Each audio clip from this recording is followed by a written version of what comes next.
அவர் கேட்டதை கொடுக்கும் நமது சனி பகவான் வாசம் செய்கிறார்.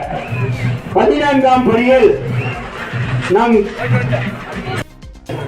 17ஆம் படியில் சரஸ்வதி வாசம் செய்கிறார். 18ஆம் படியில் கேது பகவான், 17ஆம் படியில் கேது பகவானும்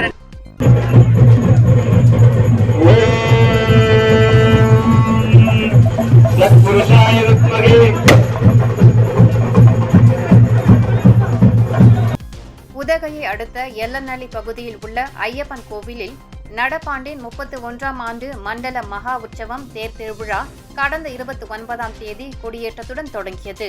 தினமும் ஐயப்பன் மஞ்சமாத சிறப்பு பூஜை, அபிஷேக ஆராதனையுடன் ஐயப்பன் பூஜை நடைபெற்றது.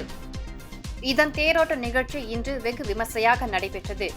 குறிப்பாக நீலகிரி மாவட்டத்தில் முதல் முறையாக 18 படிகளுடன் ஐயப்பன் கோவில் பொழிவுபடுத்தப்பட்டது. இதில் இன்று சிறப்பு அம்சமாக 1ஆம் ஆண்டு படிப்பூஜை நடைபெற்றது. இந்த படிப்பூஜையில் 30க்கும் மேற்பட்ட ஊர்களைச் சேர்ந்த பக்தர்கள் விரதமிருந்து படியேறி தங்களது வேண்டுதலை நிறைவேற்றினர். இதனைத் தொடர்ந்து ஐயப்ப பக்தர்கள் வடம் பிடித்து தேர் பவனியை எடுத்துச் சென்றனர். பல வண்ண மலர்களால் அலங்கரிக்கப்பட்ட தேரில் ஐயப்பன் சிறப்பு அலங்காரத்தில் பக்தர்களுக்கு அருள்பாலித்தார். பின்னர் செண்டை மேளம் முழங்க நகரின் முக்கிய வீதிகளில் வலம் வந்த தேர் பவனி எல்லநல்லி ஐயப்பன் கோவிலை வந்தடைந்தது. இதனைத் தொடர்ந்து 10ஆம் ஆண்டு பூகுண்டம் நடைபெற்றது.